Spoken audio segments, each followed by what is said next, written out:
A lot of times we try to use technology to fix some other problems. Imagine we're on the fire ground and I'm the engineer and you're in charge of the incident. I'm flowing a deck gun, a 2.5 and 2 3/4 hand lines. You want to get another master stream in operation. And so I do it, but we're on a kind of a weak hydrant.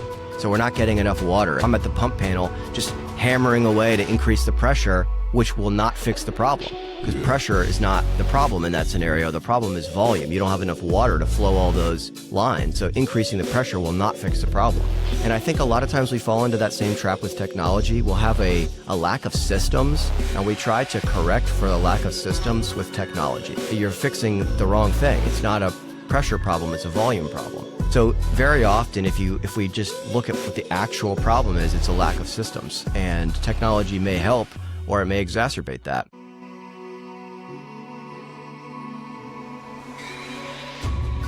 Welcome to Ops Talk, Westminster Fire Department's operational training podcast, where we share ideas and knowledge through honest conversations, highlighting the people who do the work.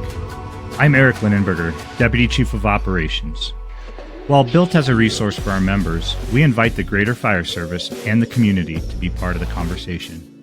What we share reflects our current approach under present conditions. Always follow your department's procedures and guidelines. Hey everyone, welcome to Ops Talk.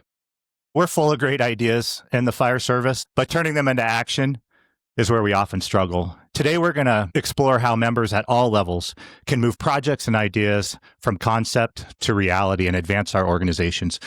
May not be the flashy part of the job, but the work we do off the fire ground is critical to how we perform on it. The problem is that most of us just haven't been trained for it. But today's guest is here to help us with that. Today's guest is Captain Peter Younes.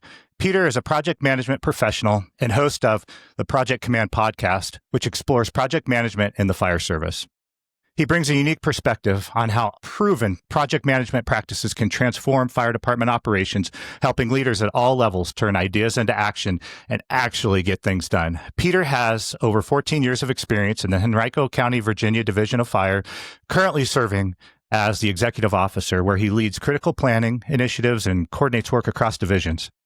He has served as captain of strategic planning, captain of communications and liaison to the Department of Emergency Communications, lieutenant of training, lieutenant in field operations, fire academy instructor, and firefighter.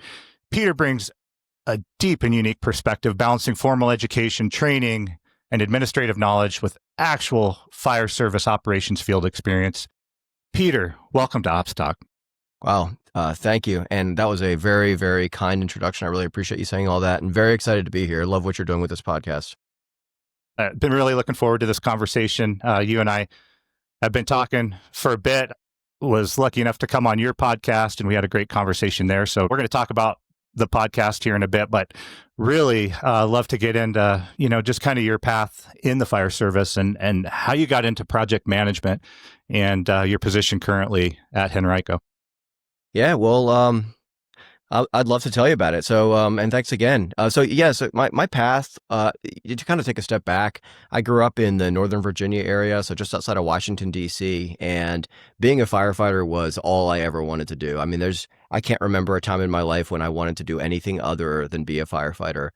So that's kind of the origin story. I got into a fire science program in Montana shortly after high school, and I got a degree in fire science, and then came to Henrico Fire Department. I applied to Portland, Oregon, and Henrico Fire Department, and I got hired in Henrico. And like you said, I started out as a firefighter first we go through our academy. We have a 36-week academy that our new hires go through, and I got assigned to Station 7, which is just a really interesting station. It's sort of on the lower end of the economic spectrum. It's a lot of stuff that goes along with that, and that was just a really fun assignment, a really good assignment, great place to learn. And eventually made my way to be an academy instructor. So I went back to teach at our fire academy, which is just a blast. That's probably one of the most fun assignments I've had. And got promoted there to lieutenant and stayed on. We'd had a lot of turnover in our training section, so I got promoted and I stayed on as our training lieutenant for a couple academies. And then I went out to be a lieutenant in field operations, and I went to Station 10, that's just I think it's our best fire station. It's in our Broad Street corridor. So you have a lot of commercial stuff, which is just like a whole new animal. What it was for me, the stations I'd been at was like predominantly residential. And so to go to our station 10, where it's just so much commercial, mid rises, it felt like working for a different fire department. So it was a lot of fun. And I was there as an engine company lieutenant for 5 years, also a paramedic, I should say, and got promoted to captain. And that took me into the administrative side of the fire department. My first assignment was a captain of communications, and that's when I really started managing a lot of projects. And so I got up there, and almost immediately I was doing a project to test out Bluetooth functionality for our Motorola radios and our MSA air packs, and how to kind of make those two communicate with each other. And we tried that project a few years earlier, and we'd had some serious safety issues with it. So my project was test this equipment and see if those safety issues have been resolved, and if so, roll it out to the fire department. And just to even take a step back from that, our department it's a pretty big sized department. We have 23 fire stations, just under 700 sworn firefighters, all hazards agency. And so that project to start with was really intimidating, because I was just like, man, there's safety issues. I got to test it, make sure they've been resolved. And then I got to roll this out to our operations section. And I want it to go well. And so that led me down this path of, going back to school for project management, and just thinking like, okay, if this is what I'm going to be doing, and I already kind of wanted to go back to school after getting promoted, I figured, okay, now I'm a captain. This seems like a good time to kind of invest in myself and my education and go back to school. And I talked to my wife a lot about it, as I always do with important decisions. And we both felt like because I thought maybe I'll just go the leadership route and get like a certificate in leadership or something like that. And I just felt like the kind of generic leadership route wasn't, I think it's kind of, a lot of people do that, and it just didn't really interest me. But project management specifically, I was like, oh yeah, that's what I'm doing now. Maybe I'll go to school for project management. And in doing that, I discovered that there's a huge gap in the fire service with project management, because what I've discovered is, if you have a fire department and you take out the 911 calls, which is a big thing to take out, granted, but what you have left is projects, programs, processes, and systems. And every program, process, or system has to start as a project. Like, let's say Telestaff as a system. If you want to roll Telestaff out, you have to do a project. You have to train, and you have to communicate and write policies and deploy it and test it. So projects are a huge part of the day-to-day operations of a fire department, but it's something that historically we've just not trained our people on. And so when I discovered this, I immediately kind of went to the internet to see who's talking about this, who's been researching how to make project management work in the fire department. And what I discovered was there really wasn't anybody talking about it that I could find. I mean, a few people had written articles. Chief Brian Marcos in Smyrna, Georgia had written an article, which was really a really good article, by the way. But there really wasn't much beyond that. And so I decided, okay, well, there's a huge gap here, and I've identified that this is something that's really important, and there's not a lot of people talking about this, so I'll talk about it. And that's kind of what led me to go down this rabbit hole, get my project management professional certification, and some other certifications, and then start trying it out in our department in Henrico. Fortunately, I had a very supportive fire chief, very supportive leadership team. They saw the value in it early, and so yeah, that's kind of been it. That's the journey. Yeah, it's fantastic. And you're right. There's a huge gap there. And like we've talked about before, I learned that hard and fast when I took on my first administrative role. We're just not taught that stuff. And why would we be early on, right? We're taught how to operate in the 911 emergency environment. But these are those skills that we're missing. And I appreciate you doing what you're doing. I was having a conversation with my EMS chief one day. We were both fresh from the field. Neither one of us had that administrative experience at all. And we were going to come up and we were going to change the world. But we realized, gosh, we do not know what we're doing as far as running projects and going from that tactical to strategic perspective.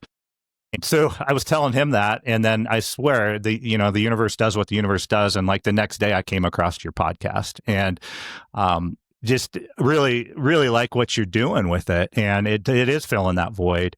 And I'd love for you to talk about just how that podcast came to be and the kind of response you're having from it. Yeah. Well, I mean, I love what you said there about how we're just not trained for it. And like, again, also, like you said, why would we be when you're in the academy? I mean, I was an instructor in our academy, like I said, and then later the training lieutenant for it. And that's just so far from the stuff we're thinking about teaching our recruits.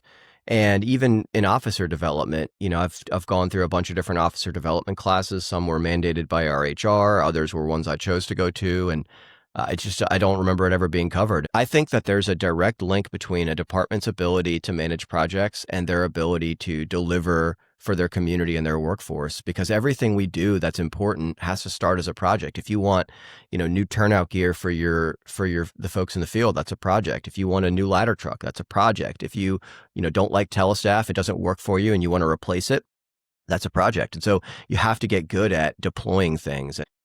So anyways, with all that said, to start the podcast, I really just thought, how can I talk to people about the things I've learned? Because one of the things that I discovered was when I was a new acting officer, one of my first lieutenants, who was a real mentor to me, his name is A.G. Bryant, was telling me about how you want to develop that slide deck of images in your head.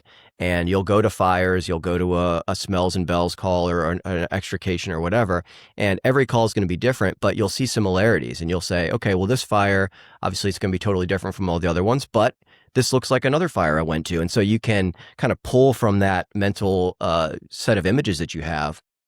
But for projects, nobody ever manages enough projects typically to develop that slide deck. And I think it's the same way. Not any project no two projects are going to be the same, but you'll have ones that have similarities. And so if you've managed enough of them, you can start to see the categories of projects. Like a great example is an equipment rollout. Every single fire department, probably, certainly in this country, probably the world, is going to roll out equipment 2 or 3 or 4 times a year, every single year without fail. And that project is a really similar project. You have to develop policy around the equipment. You have to train your people on it. You have to communicate how you want it stored and how you want it used and cared for, and who is the program manager for it. If it breaks, who do you call? So those equipment rollouts are really, really similar projects. And so if we can get one dialed in, we can get the next one dialed in, and the next one, and the next one.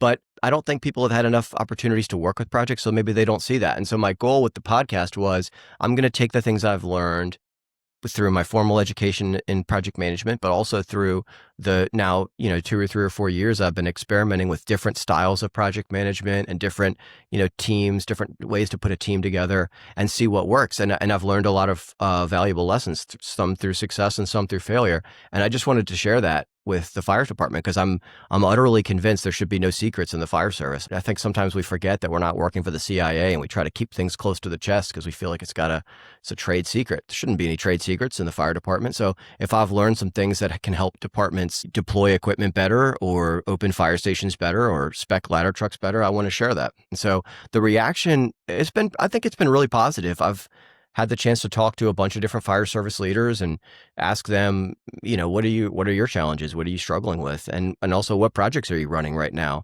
And it's been so interesting for me to discover that we're all running the same projects. We're all doing the same stuff. And I was talking to you, and you were talking about some of the projects that you've run recently. And it was crazy. You were talking about a 12-lead monitor project. We're doing that exact project right now. You talked about a radio system changeover. You're moving from one radio system to another. We're doing that exact project right now. It's going to go live in 2027. So I was just thinking, like, if you discover all these things that made those projects go well, how valuable is it for me to know those things? And maybe I can make our projects go better. So I've had a very positive response from the fire service. I think the big challenge is explaining kind of the need. And I think, a lot of people, once they think about it, they're like, oh yeah, we are running a lot of projects. But at first glance, it feels like something that is more for the private sector or, software or technology companies. But I think, once we kind of get down to the brass tacks of it and we realize we're going to do projects year after year, and the better we can do them, the more bandwidth and money we have for other projects and other initiatives. And so, yeah, I think all said and done, it's been a very positive reception for it.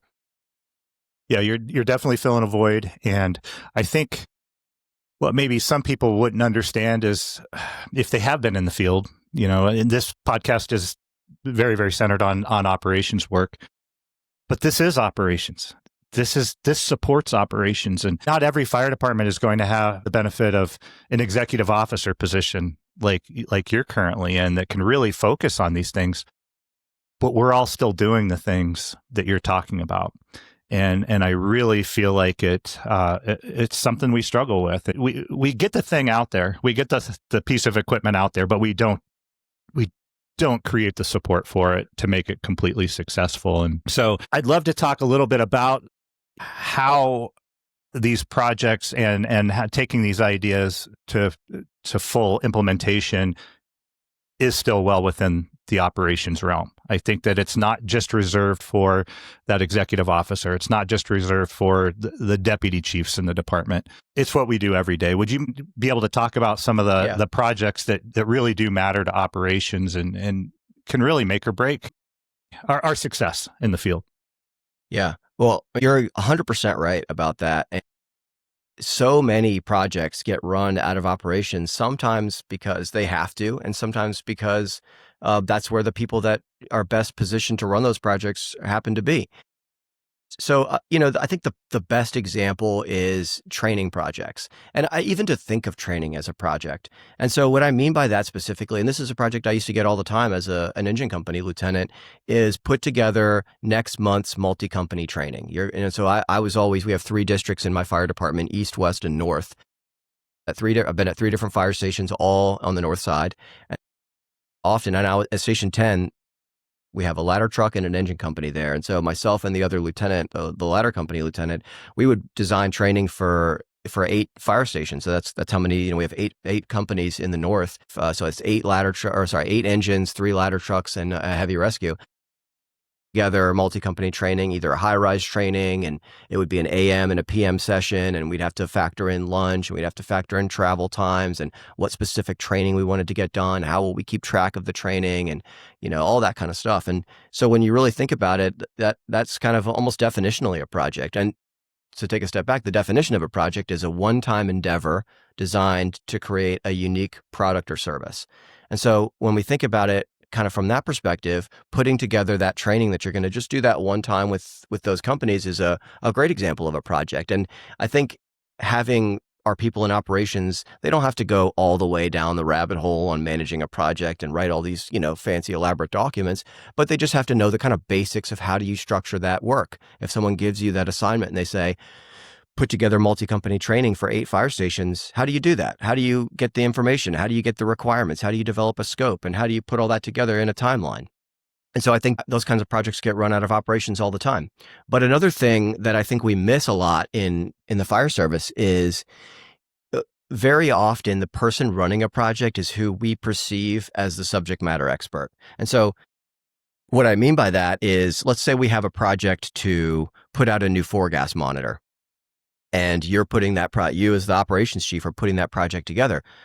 It's kind of hard to imagine how you're going to do that without some members of your hazmat team.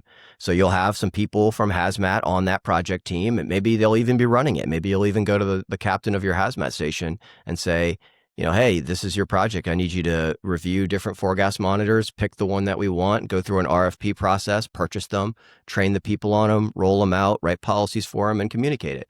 That's a very common project that gets run out of, or projects just like that. Those are very common to be run out of operations. And I think our ability to deliver those projects is, number one, just great for the department. If you get that project, you want to do a good job. Firefighters, I think, intrinsically just want to do a good job. But it's also a great opportunity, I think, for development, because as you move up in the organization, you're going to get more projects and you're going to get more complex projects. And so what might start as, put together multi-company training for 8 fire stations, and now maybe you're putting together, training for the whole district, and then you get promoted and now you're doing a more complex project. And so getting those reps in with some of those more basic projects puts you in a position so that you can be the guy to step up, the guy or the girl to step up for your department when they really need you. And those projects come up all the time, and you really need somebody to come in and do a good job. And the only way you can get to a position where you can do that is if you've had the reps managing those other, maybe smaller projects. So to kind of come back, it's kind of a long rambling answer. I apologize, but to come back to it, I think the ability for our operations folks not to go all the way down the rabbit hole, but just to understand what are the first few steps you need to take, how do you organize work, I think that's critical. It's absolutely critical for the immediate, for the right here, right now, but also for those individuals as they move on and progress in their careers. Yeah, such a good point. And I think I talk a lot about mentorship, and I actually think we sometimes get mentorship in the fire department wrong. We definitely have gaps between positions. I think we do a good job of obviously preparing our paramedics. It's a very clear-cut process to get through paramedic school. You've got algorithms to follow, you've got all this education, you've got field training, you've got all the things. We do the same thing with our lieutenants, our first line company officers. We could always be better, but we've got a pretty clear-cut process. But I think that we struggle going from that first or second level leadership position into that middle and upper level positions. And a lot of it is just this. And I think the ability to start working on things naturally and setting systems and creating processes that work and being able to discern the difference between how we're going to operate out in the emergency environment versus how we're going to operate when we're strategically planning a project. There are intangible benefits that just can't even be measured down the road, and that stuff matters. And so really encourage people just to get involved when you can. Even though, this project seems kind of insignificant or small, it may just be a small purchase of equipment, like do it right, learn how to do it right. And I think it'll reap rewards down the road for sure. Yeah. And if I could just say one more thing about that, I know a lot of people in the fire service, and I don't even know how I want to say this, but for them, going on calls is the most important thing. And I want to be clear, I do think going on calls is the most important thing. And there are some people, and that's like they just want to focus on that. And then there's people that want to do that, but they also recognize that if you want to move the department forward in big and meaningful ways, those are going to be projects. And think about the things that you're passionate about. And I think if we all kind of do this little exercise and we think about the things in the fire service that we're passionate about, like for me, I'm so passionate about firefighter mental health. Unfortunately, in my department, we've had a few suicides over the last several years, and those are just unbelievably devastating. And so I'm very passionate about firefighter mental health, and I'm really passionate about cancer risk reduction. I think those are things we just do for the brotherhood. And because I'm passionate about that, I would like to see our department move forward and do better on those things. And so I was involved in a project to put, on-scene decontamination kits on our fire engines so that we can get do that gross decon on scene. And I've been a part of projects where we, work to get a mental health clinician hired full time to just go around the fire stations checking on people. And so the things that we're passionate about and that we think will make your department better, whether that's, hey, our extrication equipment is not, it's not up to snuff. We got to get better equipment. Okay, let me go hunt down a grant so I can get some grant money. Let me figure out how to buy new equipment and roll it out. Whatever it is that you are passionate about and you want to move it forward, if you ever want to get it past the sort of like great idea phase, you're going to have to be able to put together a project. Otherwise, the thing that you're passionate about will forever just be a good idea. So true. And we see those people that have those they're great ideas. Yeah, They've got that passion behind it, but they don't know how to present it. And then it dies. And then it becomes, they become resentful. Yeah, for sure. And they feel like they're, we've killed their spirit and we're not listening to their ideas.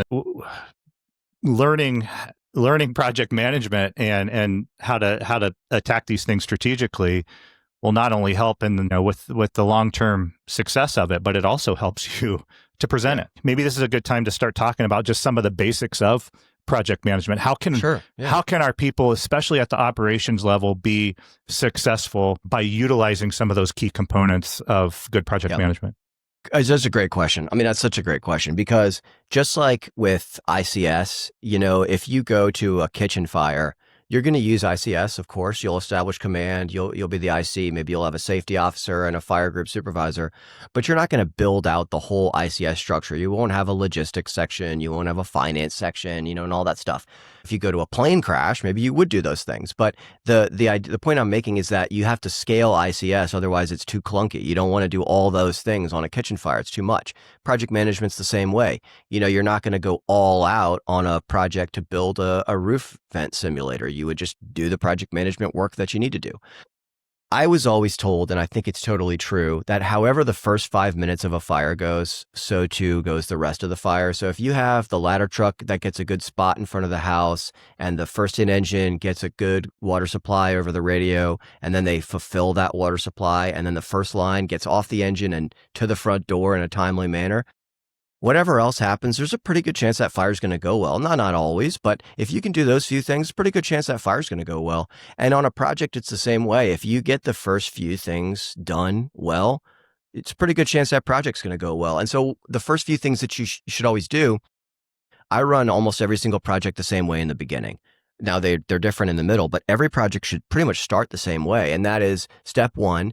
You got to understand the work you're being given. So let's say, you give me a project to do and I don't really understand what you're asking me to do. The first and foremost, you have to ask questions until you sufficiently understand the work that you're being asked to do. Now, you're not going to understand everything at the beginning. You never do, but you want to at least understand, okay, you want me to put on a training class for this number of people. Got it. Or you want me to set up a functioning fire department pharmacy, or you want me to set up this program. Okay, I understand the basics of what you're asking me. The next thing you need to do is figure out who the stakeholders are. And this is critical because a lot of times in order to succeed in a project, you're not going to be able to get all of the, what we call requirements, just, by thinking about it in your head. And the way I've explained this before is, let's just say you hired me to build a shed for you in your backyard. And you said, hey, build me the shed in my backyard. If I just go and I build any old shed I want, are you going to be happy with that project? No, of course not, because in your mind, you had specific requirements that shed had to meet. Maybe it had to be 30 by 30, or maybe it needed to have electricity, or maybe the HOA requires that it be painted the same color as your house. My HOA requires. And so you have all these requirements that you have in your head, and maybe the HOA, who would be a stakeholder, has in their heads. And I've been tasked now as the project manager with building this shed. But if I don't take the time to identify who are the stakeholders for this project, I'm not going to be able to fully understand the requirements to successfully complete it. So step one is you have to figure out who your stakeholders are.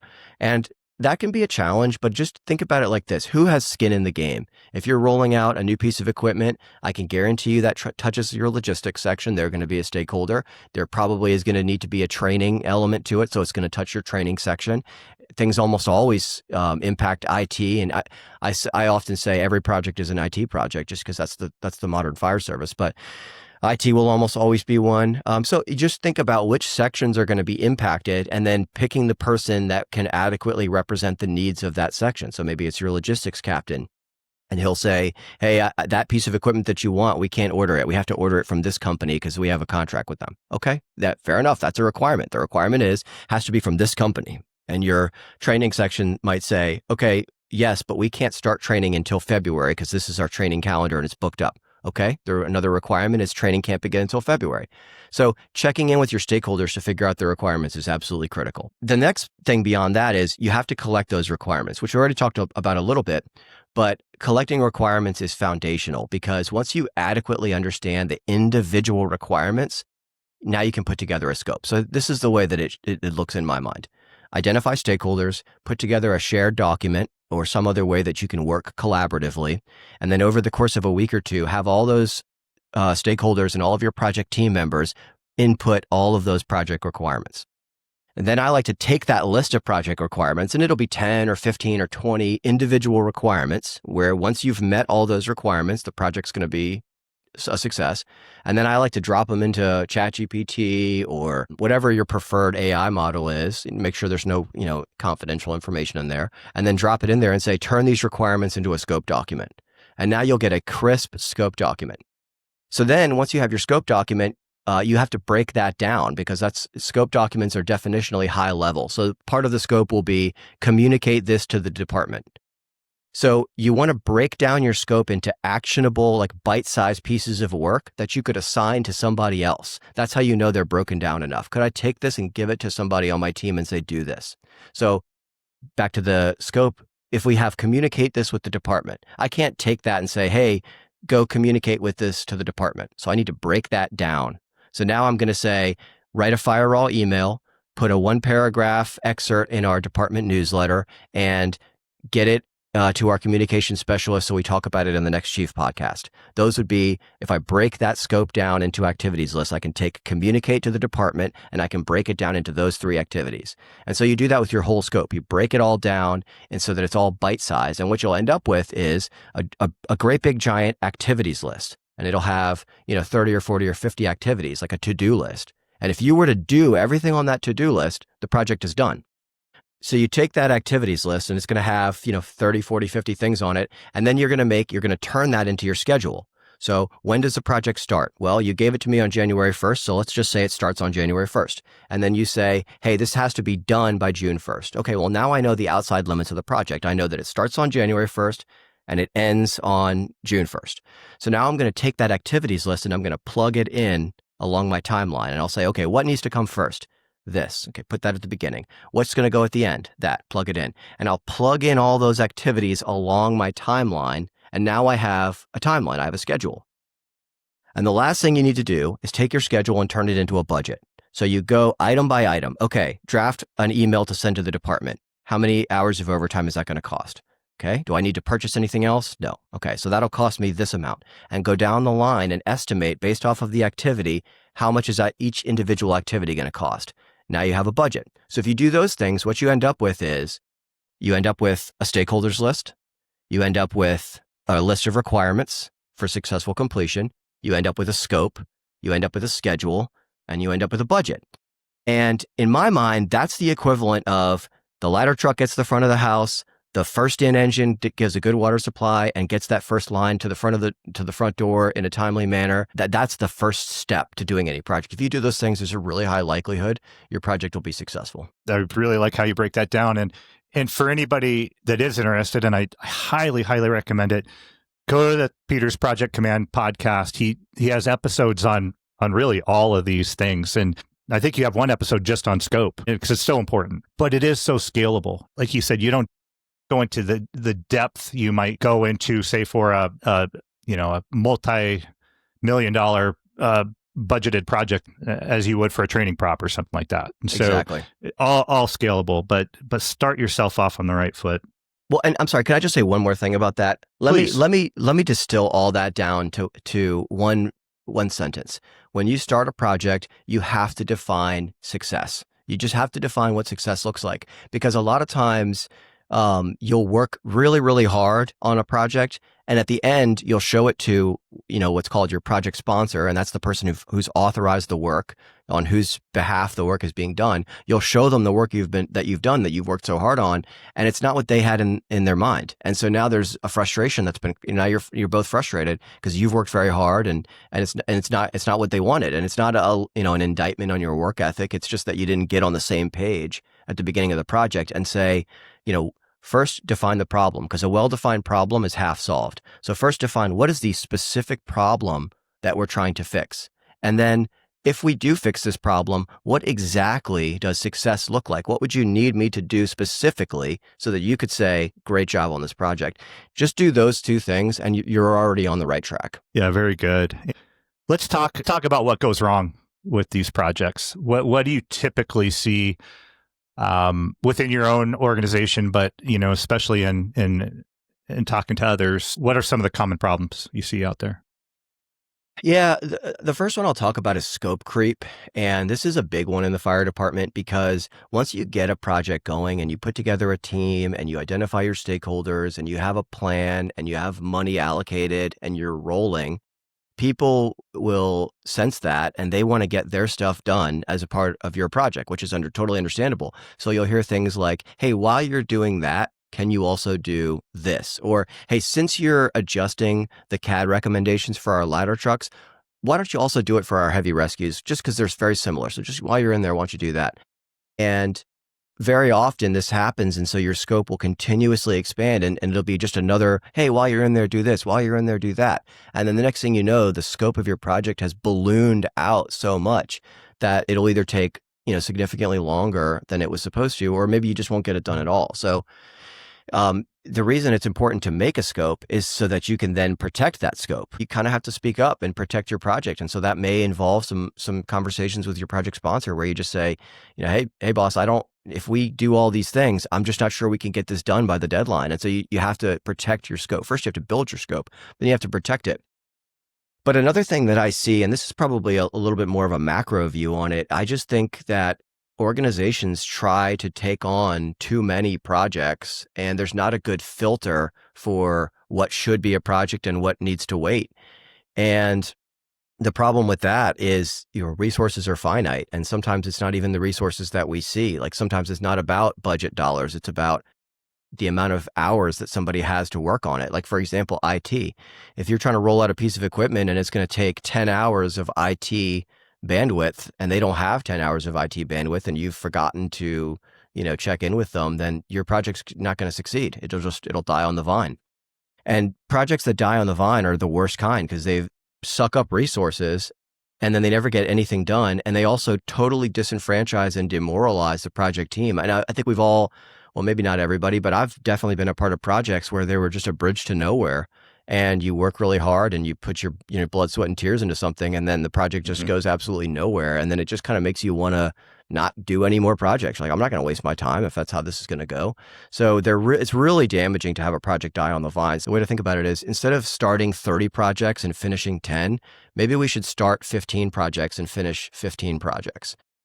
And the last thing I'd like to say on that is, we talked about technical debt. Technical debt is like the hidden enemy of productivity. And so just to kind of go, a little bit into that, we have so many of these projects and we get them 90% done. So we'll have a piece of equipment and that's honestly, that's a casualty of having too many projects. So your department starts too many projects and now you feel like you got to, all right, we're done. We've done the important things. Let's move on to the next project. And so maybe you're rolling out a piece of equipment, but you get the equipment in the firehouse and you train people on it, but maybe you didn't communicate how you want that equipment cared for. Maybe you didn't identify a program manager and you didn't update the policies for that, if that was needed. And so now somebody's going to break the equipment because they weren't using it right. You're going to start getting questions like, hey, this policy question, that policy question.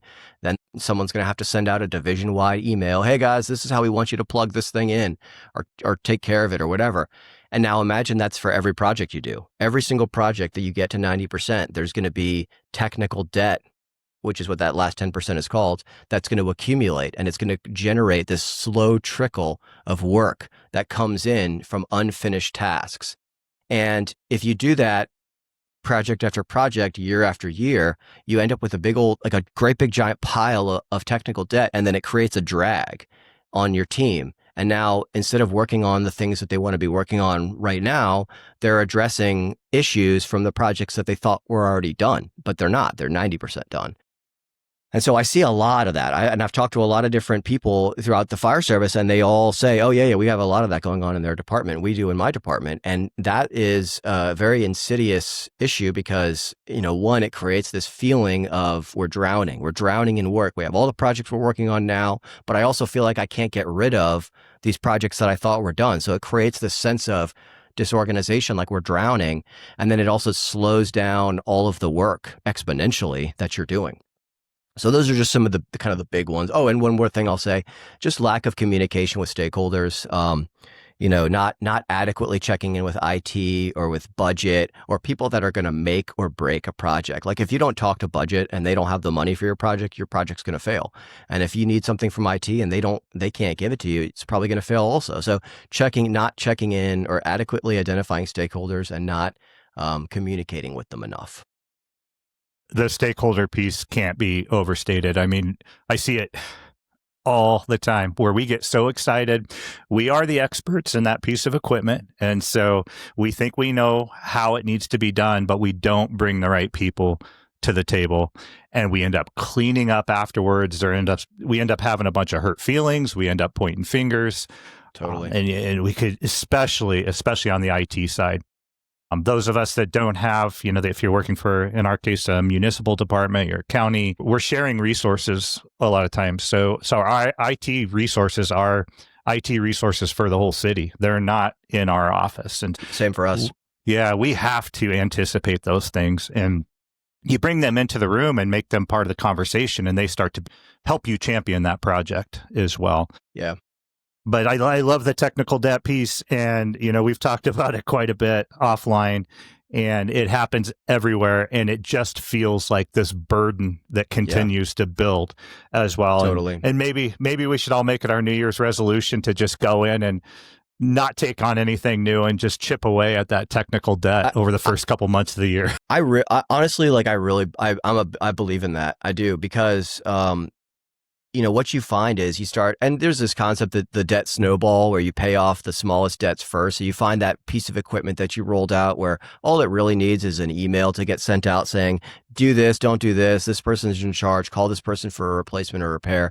And then the project is at 100%. So finding those small ones, getting them done. And then as you do that for more and more projects, you'll feel that drag being lifted, and you'll see an increase in your velocity. And also you get that little dopamine hit from, scratching stuff off, like really, really scratching it. Now it's at 100%. Let me just say one quick thing about IT. One thing about working with IT that I would like to tell everybody, I think it's so critical, and it's antithetical to how firefighters typically like to do business. We like to come to IT and we like to tell them, this is the piece of software that we want. Just make it work. Just turn it on, plug it in, make it work. And they can't do that. We're on the same team as IT, but we have different priorities. And their priority is preventing something catastrophic. I mean, they do a help desk function, they help with software installs, but the main role of IT is to prevent something catastrophic, like a ransomware attack or a total system failure. And so they're more in a protectionist mindset than we are. And so I've found the best way to work with IT is to just come to them with the problem, not the solution, and say, hey, we need a piece of software that will help us schedule overtime. Not, hey, tell us staff what we want, just install it.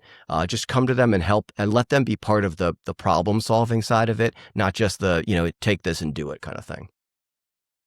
Yeah, such a good point. And I think firefighters, we look at IT like the Geek Squad from Best Buy. Where it's like, I'm going to take my broken equipment to you, and you're just going to get down in the technical aspects, and you're going to fix my technical problems. But they need to be part of that bigger picture, strategic process. And yeah, totally. And we operate differently, and that's just got to be understood. What about, as we're talking here about technology specifically, are you using any specific technology for project management, or is there technology we should be considering just in general within our fire service? Yeah, another great question. So let me get, if it's okay, let me get on a soapbox for just a quick second about technology. Something I see a lot. I think that, a lot of times we try to use technology to fix some other problems. And so let me give you an example. Imagine we're on the fire ground, and I'm the engineer for the first in engine, and you're in charge of the incident. And I'm flowing a deck gun, a 2.5 and 2 3/4 hand lines. And you come to me and you want to get another master stream in operation. And so I do it, but we're on a kind of a weak hydrant. So we're not getting enough water. And so I'm at the pump panel just hammering away to increase the pressure, which will not fix the problem, because pressure is not the problem in that scenario. The problem is volume. You don't have enough water to flow all those lines. And so increasing the pressure will not fix the problem. And I think a lot of times we fall into that same trap with technology. We'll have a lack of systems, and we try to correct for the lack of systems with technology. And you're fixing the wrong thing. It's not a pressure problem, it's a volume problem. And so very often, if we just look at what the actual problem is, it's a lack of systems, and technology may help or it may exacerbate that. And then the other thing I would say about technology is that technology, I've found, is really only as good as your ability to deploy it. Teams is a great example, Microsoft Teams. Teams is a great piece of software, and you can do a lot of really good stuff with it. You can manage a project through it. You can do all kinds of stuff. But if you don't deploy it right, if you just buy the software and throw it into service, maybe you kind of do some slapdash training, but not enough, and there's no real expert on it who can help people. And then really the only people that are going to know how to use it are the people that self-teach and watch YouTube videos on it. And now you have a great piece of software, but all your people are going to be like, oh, this sucks. It's no good. It doesn't help. I don't understand it. And it's not the software's problem. It's that we didn't roll it out right. So a lot of times our software problems are more of a deployment problem or a systems problem. And I think we're trying to correct it with software because it keeps us from having to look in the mirror and recognize that we need better systems. And so we just think, oh, we got to buy this new thing. With that being said, there are some really good pieces of technology out there. And I think for me, the most important one is collaborative technology. And so what I mean by that is the ability for a project team to work on something from different locations. And that's especially important for ops people, because if you're given a project while you're in operations, you're likely going to have a team that's made up of people from A, B, C shift, admin, wherever. And so the ability to co-work from different locations is critical. And so that could be anything from kind of the Microsoft 365 suite or shared documents, which is, I'll tell you, my preferred way of getting things done. Or maybe it's just something as simple as a Zoom or a Teams meeting, the ability to get your whole team together while two of the people are on shift and one of the people is, on vacation, and you can still all be in the same place. And that's not anything new. That technology's been around for a long time, but better leveraging that, I think, is critical. And so that's probably where I would start. And then I think hopefully we'll talk about AI. I think obviously AI is, it's if you can't answer that question, what technology should we be leveraging without talking about AI? I mean, that's kind of the elephant in the room. So yeah, kind of a winding answer, but that's kind of my thoughts on that. No, it was definitely one of the biggest challenges when I moved from the line to the admin role is trying to coordinate these projects where I'm dealing with 3 different shifts, multiple people, but then I'm also trying to incorporate the admin people in that are extremely busy, and then people outside my own department, like say the IT folks and that sort of thing, dispatch or whoever it might be at the time. And organizing all these schedules is so challenging. So I'm glad you brought that up. But let's go there. Let's go to AI. We were just having some technical issues before we started recording here, and we're both talking to AI, trying to work through it, right? We should have recorded that and put that out as like, hey, great. This is how you use ChatGPT to troubleshoot audio issues. And I was literally, before the interview, it's funny you bring that up, I was taking pictures of the screen and uploading it into ChatGPT like, hey, why can I not hear this audio or whatever? And honestly, that's the only way you get a guy like me who's not at all tech savvy that can have a podcast. There's no way I'd be able to do it if I didn't to be able to take a picture of it and say, what's the problem? Why can't I clip this audio, or why can't I hear this person in it, and does all your troubleshooting for you? So, I mean, yeah, just a perfect example. We literally were working together and on our own with our various AIs to get through it. And we did. We worked through it, and here we are. You're listening to the results of it now. So let's talk about it.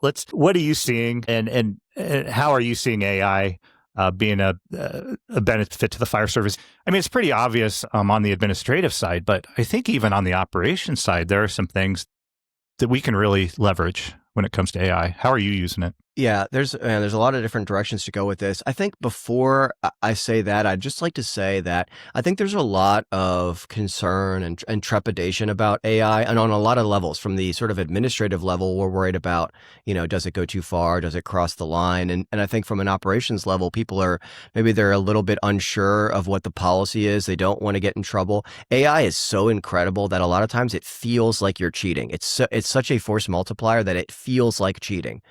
It feels like you have the answers to a test. And so I think there's a lot of trepidation from the guys and girls in the field, where they're like, I don't want to get in trouble, and I don't fully understand my department's policy on this. And so with AI, I think first and foremost, it's incumbent on fire service leaders to make sure that the policy keeps up with it, but also that we have open lines of communication, and we're either championing it or, at the very least, setting clear expectations for how it should be used, to alleviate some of that concern and to kind of free up our people to get creative with it. So anyways, with that being said, you're right. I think the most obvious use cases are administration. It's great for the sort of like low level stuff. It's great for document generation. So if I'm working on a project and I'm done with the project, and I want to put together a project closure, a closeout report, which is a critical element to closing a project the right way, I can upload a document with my project plan. I can upload a copy, or I can upload, different, documents I made throughout the course of the project. And I can then say, okay, now take all these documents and turn them into one succinct project closeout report. And I'll go through and I'll read it and I'll edit it, but 80% of the work is done. So I think we can most clearly see its opportunities in administration, but they're there in operations too. And what I would say to that is, when I was in operations, there's a lot of stuff going on in admin that you just aren't aware of and don't care about. And so I see that AI can really close the gap. It can help you if you aren't, a project management professional and you're tasked with running a project in operations. You can use ChatGPT for the ideation phase of the project. You can say, hey, my battalion chief asked me to put together this training with this many people over this period of time with these requirements and these constraints. Like, how should I go about doing this? And it can help you kind of put that plan together in your head. So I think there's that. And then my favorite thing to do with AI, and this is probably one of the things I do with it the most, is I just use it to learn new concepts. And so I'll say, hey, I've been asked to put together a CIP plan for the chief of staff. What goes in a CIP plan? This, and this. Okay. How do I come up with that? And it'll say, do this, this, and this. Like, what should I research to better prepare me for that? So things like that, like just learning stuff, it's really valuable. And then another thing I really like, and I'll just, caveat this one, you do have to be very careful with this, but for data analysis, I find it's very useful. So, we're looking at ways to cut our overtime expenditures in my department. We're, obviously everybody's kind of expecting some economic headwinds. And so we're looking for ways to kind of tighten the belt. And so you can drop a copy of your publicly available budget and you can say, give me the 3 or 4 overtime codes that use the most overtime. Okay. And then what months did they generate the highest overtime usage? And it can just point you in the right direction. Oh, hey, wow. In March, we always spend, 30% more overtime than any of the other months. Why is that? Like, is there anything we can do about that? So just the ability to kind of aggregate or put together large volumes of data. In my department, we're a very big department and our claim to fame is we're really good at planning. And even with that being said, we only have one data person. And so if I want data run, it could take me weeks to get that data through our data person she's very backed up, obviously, because it's just one of her. But I can get a first glance with AI. It can give me the sort of preliminary analysis on that data. So anyways, all that to say, there are a ton of use cases. And I think the limit on those use cases, it really is your imagination and your understanding of the technology. And I think one more thing I'd say is, because AI can generate such unbelievable results and because it feels like alien technology, I think a lot of times one of the big barriers is people think that, well, this is so far above my ability to understand, or this is way too, it must be so hard to get AI to do what I want it to do. And that's just, nothing could be further from the truth. I think it's the funniest thing when I see books online like ChatGPT for Dummies or How to Better Understand ChatGPT. And it's like, dude, if you could just literally open up ChatGPT and say, write a book called ChatGPT for Dummies, and it'll write its own book. I just think that the biggest barrier sometimes is we're in our own way, and maybe we're a little bit intimidated by it. I certainly was. And so I would just say, download it off the App Store. Don't get the paid version. Just download one of them. Doesn't, whatever, Grok, ChatGPT, Claude, whatever. And just first things first, type in the text bar, hey, I'm new to AI. How do I use this app? And it will tell you how to use the app. Yeah, that's a good point. And dude, I would recommend, put a couple different ones on and play around with them because they are suited differently. They've got different strengths and weaknesses. And we as humans are just going to find certain platforms that we just gravitate to more. And so many free options out there, but you do have to be careful. You have to proof it. It's not gospel. It will sometimes go off the rails a little bit if you're not giving it the right prompts. Again, I want to plug your podcast. You did a whole episode on ChatGPT for firefighters and some really, really valuable information in there and about prompting and that sort of thing. Because, you're not going to get anything valuable out of it if you're not putting the information in. And so you have to learn how to prompt that thing. And then you need to learn how to proofread it and, make sure you clean it up a little bit. I don't recommend, asking it to create a professional document for you and then pushing it through with all the silly emojis it likes to, include in it or that sort of thing. But it is, like you say, a force multiplier for sure. And we just need to be careful about not replacing the time we're saving by utilizing these tools, by creating more work. 100,000% yes. The other thing too is that it's almost like, and I'll get the quote wrong, what's that Batman line? The hero we need, not the hero we deserve. I have serious concerns about AI. I think that anyone who's seen the Terminator movies knows that this is pretty much how Skynet started. And I don't want to sound alarmist, and I don't think that's going to happen, but the chances of it are not zero. I mean, they're not high, but they're not zero either. And so in many ways, it's the hero we need. And I think that the reason I would say that is because the complexity of fire department administration is not increasing, it's increasing exponentially. And now our fire service administrators, chiefs who they made their bones kicking in doors and pulling lines and cutting roofs. And that's where their real expertise is. And now they're managing things like quantum computing and artificial intelligence and data aggregation. And those concepts are just getting more and more complex. And it's not like we're getting a lot more people to manage the increasing complexity. And it's not like we're, sending our people to, like every department has the time and money to send everybody to the training that we need to get these things done or to engage with these technologies. And so I see AI really as a necessity at this point. And again, the hero we need, not the hero we deserve. Is it the best thing? Is it all safe and it's all sunshine and rainbows? No. But I think that because the challenges we face are so unique and so complex, and they're only going to get more complex, AI, I think, has the potential to really be a short-term bridge to get us a little bit more comfortable with what I see as an increasingly complex landscape. I agree. And as we're kind of looking into the future a little bit, our skill sets are having to evolve. What do you see, that we might need 5-10 years down the road that we don't need today? And I think some of it is probably leveraging this technology. Do you have any other thoughts on that?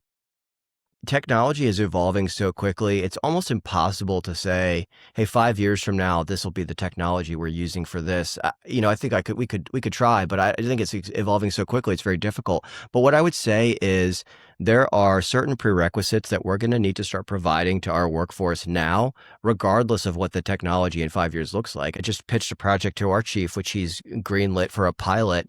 There's a platform called Coursera, which is an online learning platform that I really like. And we're going to pay for a premium membership, which is $50 a month for everybody that gets assigned to administration. And each role is going to have courses that they need to take. Like, so for example, we're getting a new lieutenant of planning, a new planning lieutenant.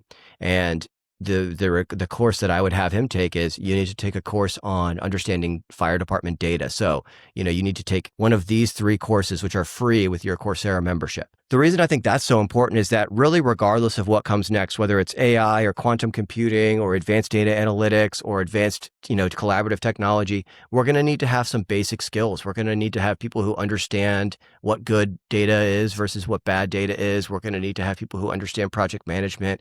We're going to need to have people who understand program management. And I think that the way to do that is to invest in sort of low cost, low drag training opportunities. Like I think, and Coursera is not the only one. There's lots of people that do that, but it's the one I'm the most familiar with. And so that's why I recommended it. And so I think that giving some of those foundational skills that we otherwise probably wouldn't have been providing our fire service administrative folks is going to be really important for whatever the technology that comes next is. Yeah, I agree. I'd recommend looking into it for anybody, whether it is Coursera or one of the other ones. I think we use Udemy, I think it's called, in our city. And your organization may already have subscriptions to some of this, and you may have the ability to jump in on some of that. So seek that information. I think that's where we're at right now too, is that I think in the past in the fire service, we kind of spoon-fed the information we needed, and it was all, operations strategy, tactics driven type of stuff.